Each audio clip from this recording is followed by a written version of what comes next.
Assalamualaikum warahmatullahi wabarakatuh. Terima kasih atas kesempatan yang telah diberikan. Kami dari kelompok 8 ingin memaparkan atau menjelaskan terkait hasil diskusi kami yang beranggotakan Paramita, Putri Nur Fatimah Arif, Putri Sri Rezeki Mukadompit, dan Rahayu Nandasari. Baik, untuk mengefisienkan waktu langsung saja kita ke slide berikutnya.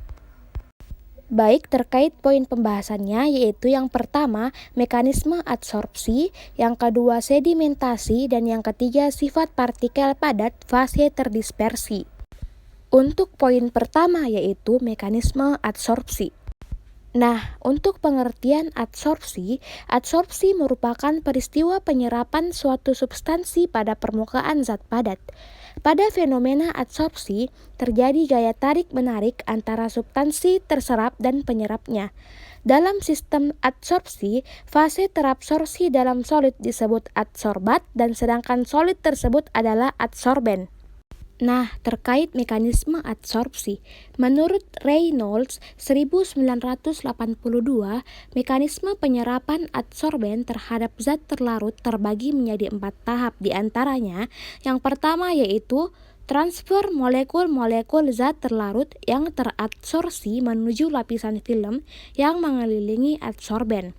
Yang kedua, difusi zat terlarut yang terabsorpsi melalui lapisan film yang mengelilingi adsorben atau film diffusion process. Yang ketiga, difusi zat terlarut yang terabsorpsi melalui kapiler atau pori dalam adsorben atau pore diffusion process.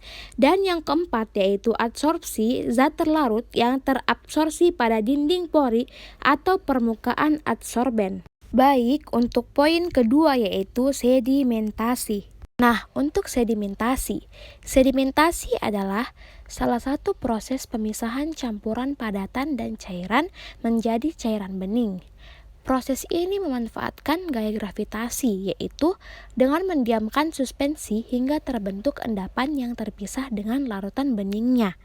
Nah, untuk pembentukan sedimentasi terbagi menjadi dua, yaitu pembentukan sedimentasi flokulasi dan deflokulasi. Nah, untuk pembentukan sedimentasi flokulasi, sediaan obat yang partikel terdispersinya membentuk agregat atau kumpulan, sehingga proses sedimentasinya atau pengendapannya terjadi lebih cepat.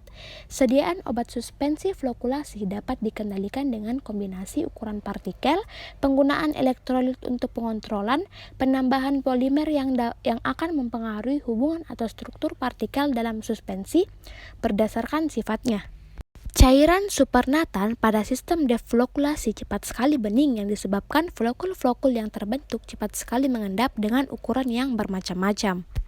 Nah, untuk pembentukan sedimentasi deflokulasi merupakan salah satu jenis obat suspensi berdasarkan sifatnya. Sedimentasi terjadi pada partikel dalam ukuran yang berbeda-beda tergantung pada agregat yang terbentuk. Sedimentasi pada deflokulasi tidak dapat didispersikan kembali karena endapan deflokulasi telah terbentuk caking. Hal ini disebabkan oleh ukuran partikel pada suspensi yang terdeflokulasi sangat kecil, hingga membentuk ikatan antar partikel yang erat dan padat. Selanjutnya, poin terakhir yaitu sifat partikel padat fase terdispersi. Nah, untuk sifat partikel padat fase terdispersi, untuk yang pertama, bentuk dan volumenya tetap, tidak tergantung pada tempatnya. Yang kedua, susunan partikelnya teratur. Yang ketiga, jarak antar partikel berdekatan. Yang keempat, gaya tarik antar partikel kuat. Dan yang terakhir, gerak partikel tidak bebas. Nah, itulah tadi yang dapat kami paparkan atau jelaskan. Kurang dan lebihnya mohon dimaafkan. Wabillahi taufiq wal hidayah. Wassalamualaikum warahmatullahi wabarakatuh.